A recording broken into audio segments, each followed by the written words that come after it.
ሻሎም ሻሎም ሻሎም ቤተሰብ እግዚአብሔር አምላኽ ሰላም ጸጋ ምሕረት ናይ ክርስቶስ ምስ ኩልኹም እዩ ዝበለጸ ቃል ንዝበለጸ መዓልቲ ንካፈለሉ ፕሮግራምና እዩ ሎም ድማ ነዚ መዓልቲ ዝኸውን ናይ ህይወት ቃል ሓቢርና ክንካፈሊና ሎሚ ንካፈሎ ቃል ጸጋ ኣብ ህይወትና ዝበዝሐሉ መንገዲ ዝብል እዩ ሪኹም ኣሕዋት ኣብ ህይወትና እግዚአብሔር አምላኽ ጸጋ ዘብዝሐሉ ጸጋ ዝበና መንገዲ ኣሎ ካብታ ሓደ አምላኽ ንህይወትና ጸጋ ዝበና መንገድታት እዮም ደሉ ካብቶም መንገድታት ሓደ መንገዲ ሎ መኽነግረኩም እየ ካብታ ሓደ ኣብ ህይወት ክትዓቢ ትደሊ እንትኾንኩም ክንውስኽ ትደሊ እንትኾንኩም ጸጋ ክወሃበና ትደሊ እንትኾንኩም ምኽንያቱ ጸጋ ይውስኽ ጸጋ ይበዝሕ እዩ ከም መጠን ጸግኡ ዝተወሃብካ ኢኻ ከተድምዕን ክትጎይን ክሰርሕን ትኽእል ካብቲ ዝተወሃብካ ጸጋ ንላዕሊ ምንም ከተምጽእ ኣይትኽእልን ኢኻ ስለዚ ካብ ዝትሰርሕዎ ዘለኹም ንላዕሊ ክሰርሑ ስለ መንግስቲ ኣምላኽ ትደሊ እንትኾንኩም ሓደ ነገር ጥራሕ ይዘድልየኩም ጸጋ ኣምላኽ ጸጋ ኣብ ልዕሊ ጸጋ ስለ ዝብል ጸጋ መውሰኽ ጥራሕ ይደልየኩም ብኸመይ ዓይነት መንገዲ ኣብ ህይወትና ጸጋ ኣምላኽ ንውስኽ እግዚአብሔር ብኸመይ ዓይነት መንገዲ ጸጋ ዝህብ ካብታ ሓደ ናይ ጸጋ ኣፍ ደገ ናይ ጸጋ መንገዲ ጸጋ ዝበዝሐሉ ጎደና ትሕትና ይበሃል ትሕትና መጽሐፍ ቅዱስ ክዛረብ ከሎ ቀዳማይ መልእኽቲ ጴጥሮስ ከምዚ ይብል ምዕራፍ 5 ጥቕሲ 5 ኣቱም መንእሰይ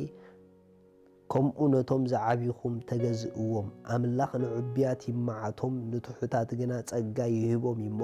ኩላትኩም ንሕድሕድኩም ምእንቲ ክትግዝኡ ትሕትና ተዓጥቑ ደጊም ብግዚኡ ንሱ ልዕል ምእንቲ ከብለኩም ኣብ ትሕቲ እታ ጽንዕቲ ኢድ ኣምላኽ ትሕትበሉ ኢሉ ሪኢኹም ኣሕዋት መጽሐፍ ቅዱስ ክዛረብ ከሎ እሱ ንትሑታት ጸጋ ይህቦም ኢሉ ንዕብያት ግን ይማዓቶም ኢሉ እግዚአብሔር በፍጹም ዘይቅበሎ ነገር አምላኽ ደይሰርሐሉ እግዚአብሔር ድጽየፎ ትዕቢት እዩ እግዚአብሔር ንዝዕበዩ ሰባት እሱ በዓሉ ተመሊሱ ይማዓቶም ኢሉ መጽሐፍ ቅዱስ ካብዚ የድሕነና እግዚአብሔር በዓሉ ተመሊሱ ይማዓቶም እዩ ምኽንያቱ ትዕቢት ኣብ ዘለዎ አምላኽ የለን ትሕትና ኣብ ዘለዎ ኸዓ አምላኽ ኣሎ ትሕትና ኣብ ዘለዎ ጸልማት የለን ይሲ ንምንታይ ተዳኢልኩምኒ ትሕትናን ትዕቢትን ከብድን ሕቆንን ስለዚ ክጅምር ከሎ ነቶም ዝዓቢኹምሲ ተገዝእዎም ኢሉ ሪኢኹም ኣሕዋት ካብታ ሓደ ትሕትና ዝጅምር ብምግዝዛእ እዩ እንተ ደኣ ንዝዓቢና ቀዲሞምና ንዝስጉሙ ልዕሊኦም ክንወፅእ ንደለ እንድሕር ኮይና ንዕኦም ዝትሕትን ዝግዛእን ልቢ ዘይብልና እንድሕር ኮይኑ ናብ ካልእ ኸይከና ትሑታት ኣይኮናን ዕብያት ኢና ምኽንያቱ ዕብያት ሰባት ንቐዲሞሞም ዝሓለፉ ካብኦም ንዝዓብዩ ርእሶም ኣይትሕትሎምን እዮም ንምንታይ ተዳኢልኩምኒ ትዕቢት ኩሉ ግዜ ክትልዕል እምበር ክትሕት ኣይገብረካን ሰይጣን ካብ መጀመርታ ዘውደቆ ኣቅድሚ ትልዑል ክትሕት ዝግብኦ ኣቅድሚ ትልዑል ክልዕል ስለድፈተነ እዩ ስለዚ ካብታ ሓደ ትሕትናኹም ትጅምርዎ ኣብ ገዛኹም ኣብ ቤትኩም ኣብ ወለድኹም ኣብ ቤተ ክርስቲያንኩም ኣብ ባስተራትኩም ኣብ ኣገልገልትኩም ኣብኡ ትሕትናኹም ቸግበርዎ ክሳዕ ክንደይ ነቶም ካባኹም ዝዓቢ ትትሕቱ ክሳዕ ክንደይ ነቶም ካባና ዝዓቢ ንትሕት ምኽንያቱ ንዝዓቤካ ክትሕት እሱ ፕሪንሲፕልን መሪሕን ናይ ትሕትና እዩ ትሑታት ንዝዓቢዎም ይግዝኡ ትሑታት ንዝዓቢዎም ይትሕቱ ዕብያት ግን ንዝዓቢዎም ይዓቢዎም ንዝዓቢዎም ኣይግዝእዎምን ስለዚ ኣብቲ ናይ ትዕቢት ልቢ ዘለዎ ኣምላኻዊ ይሰርሕን እዩ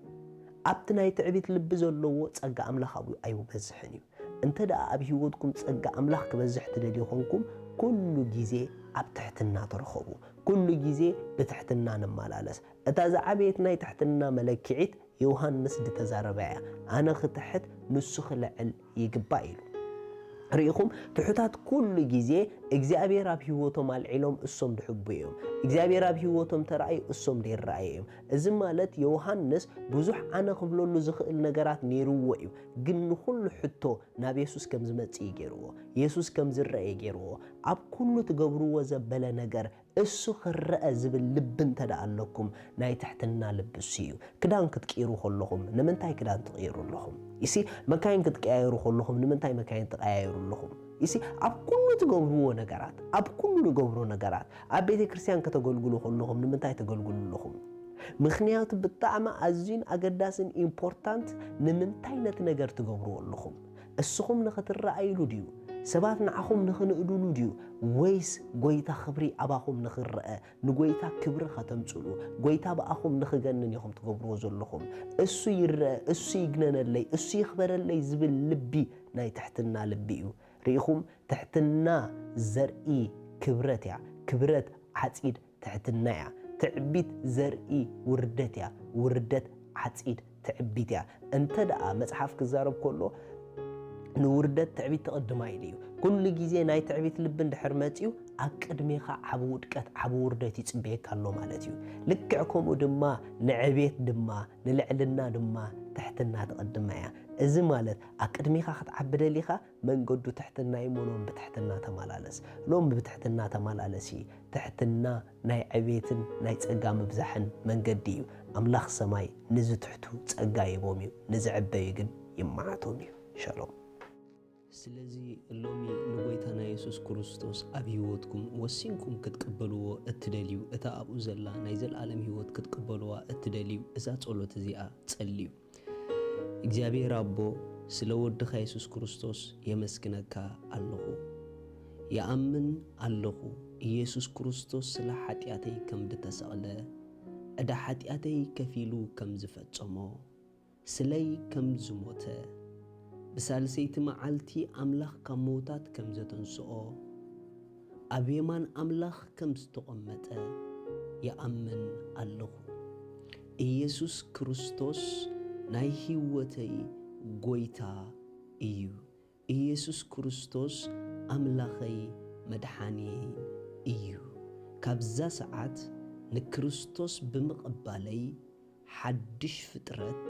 ولود أملاخ كوين الله منفس قدوس بشم يسوس بأمنت ناوشت أي يقبلك الله